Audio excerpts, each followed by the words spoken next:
of the 17th Aethyr, which is called Ton. Into the stone there first cometh the head of a dragon, and then the angel Madime. She is not the mere elemental that one would suppose from the account of Casaubon. I inquire why her form is different. She says, since all things are God, in all things thou seest just so much of God as thy capacity affordeth thee. But behold, thou must pierce deeply into this Aethyr before true images appear, for Ton is that which transformeth judgment into justice. Ball, the sword, and Ton, the balances. A pair of balances appears in the stone, and on the bar of the balance is written, motion about a point is iniquity. That is, any wind must stir the feather of truth, and behind the plume is a shining filament of quartz, suspended vertically above the abyss to the abyss, and in the midst is a winged disk of some extremely delicate translucent substance, on which is written in the dagger alphabet, Torsion is iniquity. This means that the Rashith ha-Gilgalim is the first appearance of evil.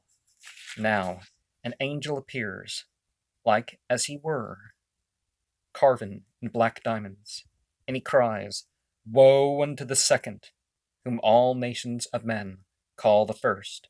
Woe unto the first, whom all grades of adepts call the first. Woe unto me, for I, even as they, have worshipped him.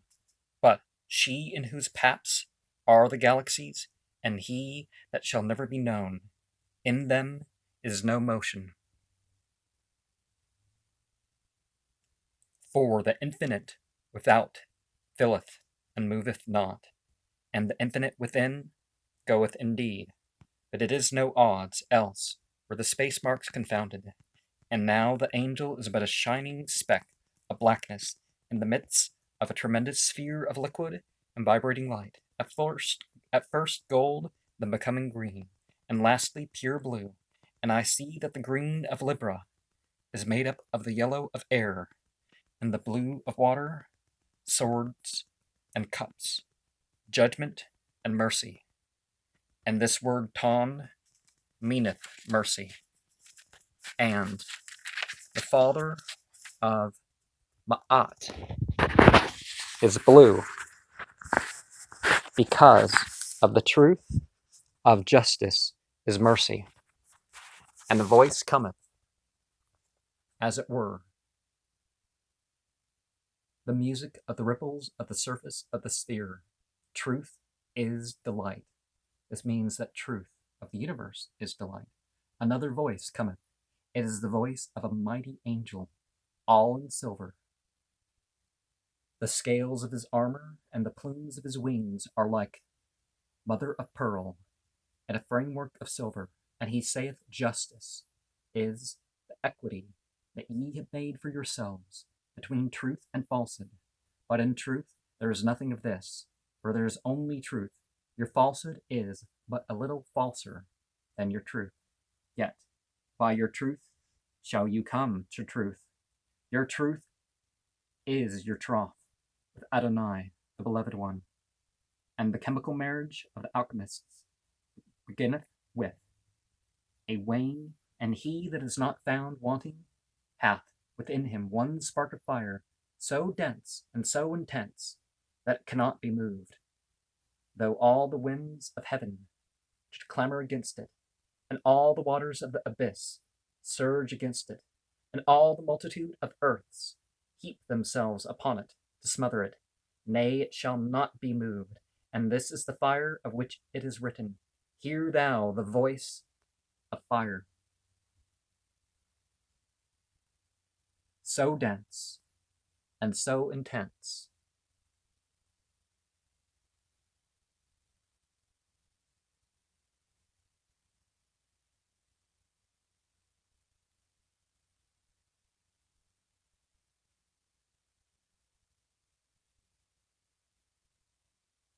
that it cannot be moved, though all the winds of heaven should clamor against it, and all the waters of the abyss surge against it, and all the multitude of the earths heap themselves upon it to smother it. Nay, it shall not be moved. And this is the fire of which it is written, Hear thou the voice of fire. And the voice of fire is the second chapter of the book of the law, that is revealed unto him that is 1.5 a score, and 3 that are scores, and 6 by a was, and that is his guardian, the mighty angel that extendeth from the first unto the last, and maketh known the mysteries that are beyond, and the method and the form of invocation whereby a man shall attain to the knowledge and conversation of his holy guardian angel shall be given unto thee in the proper place. And, seeing that the word is deadlier than lightning, do thou meditate straightly thereupon, solitary in a place where is no living thing visible, but only the light of the sun, and thy head shall be bare. Thus mayest thou become fitted to receive this, the holiest of mysteries. And it is the holiest of the mysteries because it is the next step. And those mysteries which lie beyond, though they be holier, are not holy unto thee, but only remote.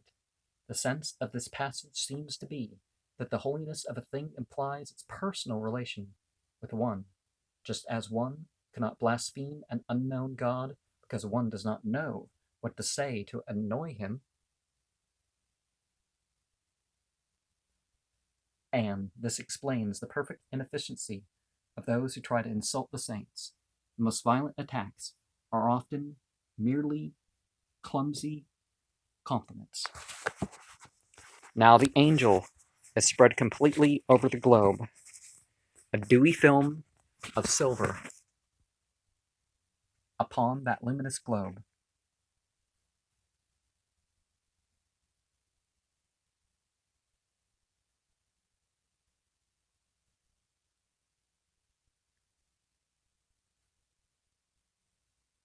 And the head being bare, he performed this in a sort of cave upon the ridge of a great mountain in the desert near Balsado at 2 to 3 p.m. on December 2nd. And a great voice cries, Behold the Queen of Heaven, how she hath woven her robes from the loom of justice, for as that straight path of the arrow cleaving the rainbow became righteousness in her that sitteth on the hall of double truth, so at last is she exalted into the throne of the high priestess, the priestess of the silver star, wherein also is thine angel made manifest. And this is the mystery of the camel, that is 10 days in the desert, and is not athirst, because he hath within him that water which is the dew distilled from the might of Nuit. Triple is the cord of silver, that it may not be loosed.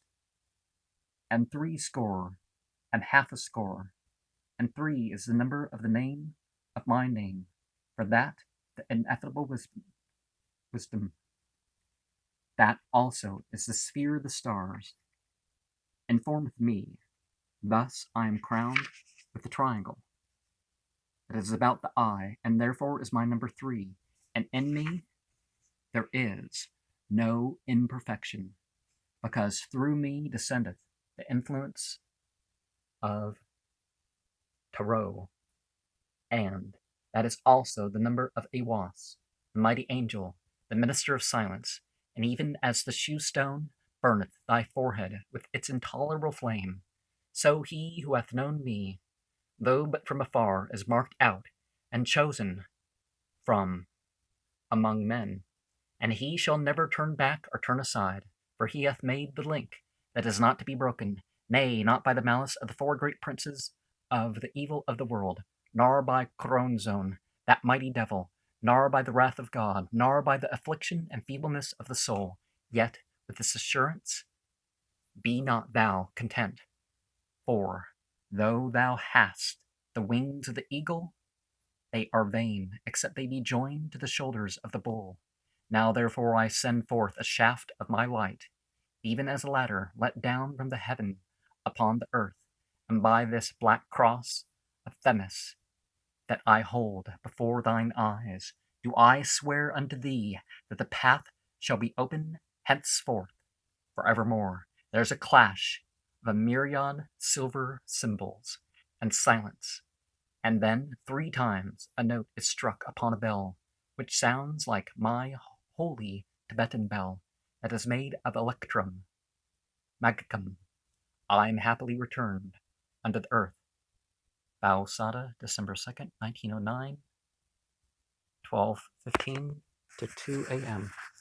And remember that, aren't these bells made of 7 different metals? And there are symbolic elements which I've commented on elsewhere, and you can have your own experience and comment too. Please share.